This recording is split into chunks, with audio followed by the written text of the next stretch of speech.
백 교수님, 채널A 보도를 보니까 민주당이 이 검수완박 시즌2를 하겠다. 네. 그래가지고 지금 김용민 의원이 단장으로 있는 검찰개혁 TF에서 안을 만들고 있는 것 같아요. 그래가지고 뭐 7월, 8월에는 완성을 시키겠다 해가지고 이 법안을 발의를 하겠다 네. 이런 것 같은데 그 주요 내용은 어떤 겁니까? 이제 중대범죄수사청과 공소청을 신설하겠다는 것이고 이 검찰청을 완전히 폐지하겠다 하는 이제 이런 내용인데, 이 중대범죄수사청이라고 하는 부분은 지금까지 그 신설을 하고 나게 되면 검사라는 명칭이 사라집니다. 그래서 검사가 수사관으로 이렇게 명칭이 바뀌는 것이고, 그다음에 수사를 하고 싶은 검사는 이 소위 말하면 중대범죄수사청으로 희망을 하도록 하고, 그 다음에 이제 공소청은 뭐냐면 소위 말하면 그 기소와 공소 유지를 전담하는 이 공소청, 이 두 청을 신설을 하겠다는 거예요.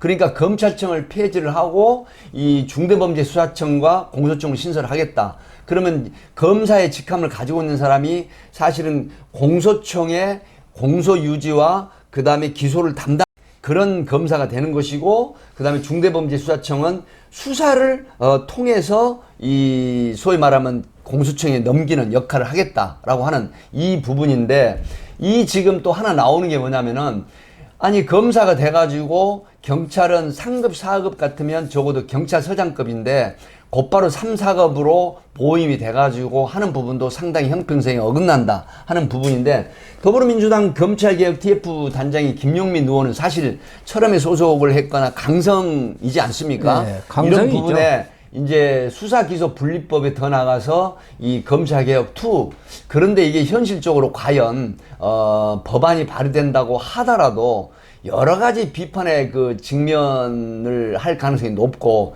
지금 중대범죄수사청이나 공소청 얼뜻 보면은 국민들에게 상당히 유리한 것처럼 보이지만 그러나 세계적인 어떤 다른 어떤 치안 선진국에 하는 행태를 보면 상당히 문제가 굉장히 많은 걸로 이 드러나기 때문에 이게 과연 완만하게 이게 법안이 발의돼서 시행이 되기는 상당히 요원한 그런 부분이 있다 이렇게 보입니다.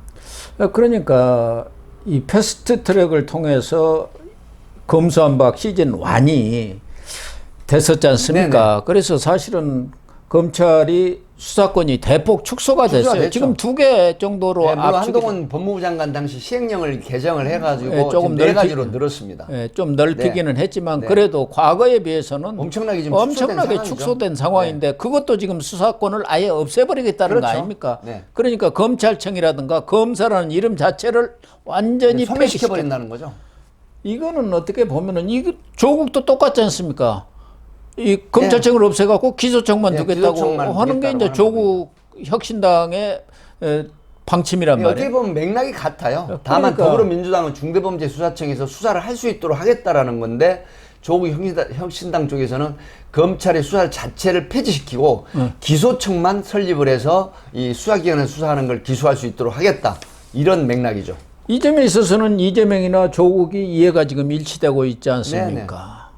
동병상련이죠. 어떻게 보면은 하죠. 네. 검찰 수사를 통해서 본인들이 정치적 탄압을 받았다고 주장을 하고 있기 때문에 이 검찰 이거 손을 봐야겠다 이렇게 하는 것 아니겠습니까? 네. 그래가지고 완전히 이 사람들을 무릎 꿇리겠다 그거란 말이에요. 그렇죠. 전체적인 그동안 부분 이제 뭐 탄핵이라든가 특검을 통해 갖고 검사들을 혼쭐을 낼 생각을 지금 갖고 있는데 그것은 그거고, 앞으로는 아예 자체 검찰이라는 거를 완성을 시키겠다는 거죠. 완전히 폐지 쪽으로.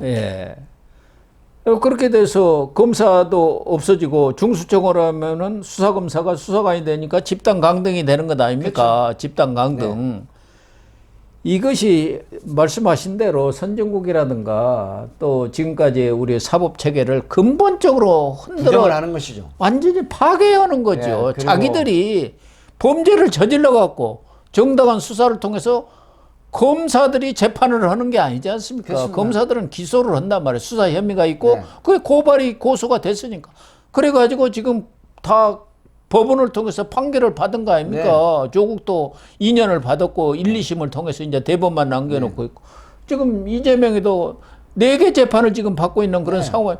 그것 때문에 그걸 보복하기 위해서 이렇게 사법 체계, 이게 지금 한두 해 형성된 게 아니고 우리 건국 이래 자리 잡아왔던 이 사법 체계를 송두리째 흔든다는 게 그렇죠. 이게 말이 되는 소리냐는 그 정통 법의 시스템을 완전히 붕괴시키고 그 다음에 이제 사법 리스크 방탄 이런 부분들도 내지는 이 검찰이 기소를 해서 굉장히 뭐 풍미박산이 났다라고 하는 이런 어떤 피해 의식이 결국은 보복의 이 시스템을 만들어내겠다 이런 의미로 받아들여질 수 있는 그런 해석이 가능한 것이죠.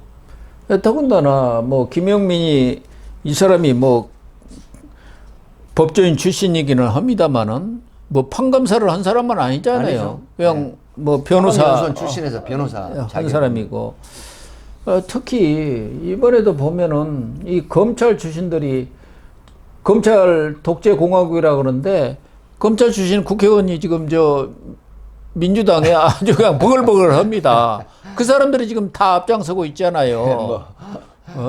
이성윤 전 중앙지검장을 필두로 해서 박균택이, 이건태, 굉장히 많죠. 김동아 이런 사람들이 지금 검찰 죽이기에 앞장을 서고 있는데 이런 분들. 그래도 본인들이 지금 고검장까지 지검장 이렇게 아주 고위직을 지냈던 사람들이 검찰에 있어서 잘못된 부분이 있다 한다면은 경험이 있으니까 그런 부분에 대해서 개선을 해 나간다는 거야. 누가 반대를 하겠습니까? 우리 흔히 말하는 근데 이재명의 애완견이 돼갖고 이재명은 언론보다 애완견이라는데 이런 사람들이 이재명의 애완견이거든요. 애완견이 돼갖고 지금 와각각 취소됐잖아요. 금배지 하나씩 탁탁 달아주니까. 이런 자들이 국회의원 해서 되겠습니까? 네.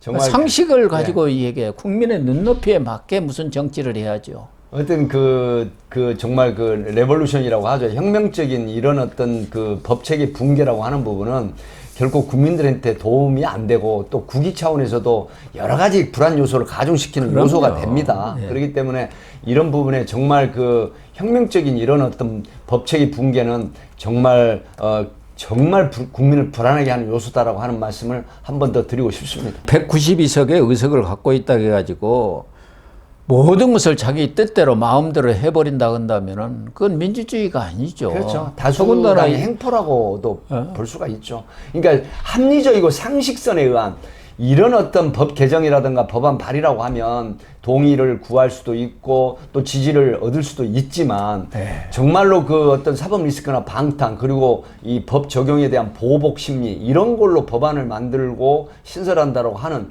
이 부분이 과연 대중이나 많은 국민들이 인용을 할 것인가 하는 부분에는 퀘스천 마크, 의문점이 든다 이렇게 생각을 합니다. 21대에도 그 당시도 180석 아닙니까? 네, 180석. 거대 야당의 힘을 발휘해가지고 입법 독주를 했는데 결과적으로 어떻게 됐습니까? 국민들이 대선 때 완전히 심판을 해버린 거 아닙니까? 네. 그러니까 윤석열 대통령이 된 것 아니에요. 지금 야권에 192석을 가지고 자기들 마음대로 이렇게 별하별 정말 듣보잡 법안들을 마구잡이로 쏟아내면서 이렇게 폭주를 하게 되면은 뭐 2026년에 지방선거도 있고 2027년에 대선이 있고. 있지만 거기 가서 해처리가 아니라 저는 몽둥이를 국민들이 내리치지 않을까 하는 180석을 21대 때 가지고 있어도 지방선거 대선에 다 참패를 했지 않습니까? 똑같은 일이 반복되지 않겠냐. 반복이 될 가능성이 높죠. 이렇게 되면. 그래서 뭐 거야의 힘을 물리력을 동원하는 것도 좋지만 국민들의 이 무서운 심판도 염두에 두면서 그러면서 해야죠. 속도 조절도 하고 완급도 조절해 주기를 촉구를 합니다. 기대를 하겠습니다. 네, 시청자 여러분, 오늘 방송은 여기서 마치도록 하겠습니다. 시청해 주셔서 감사합니다.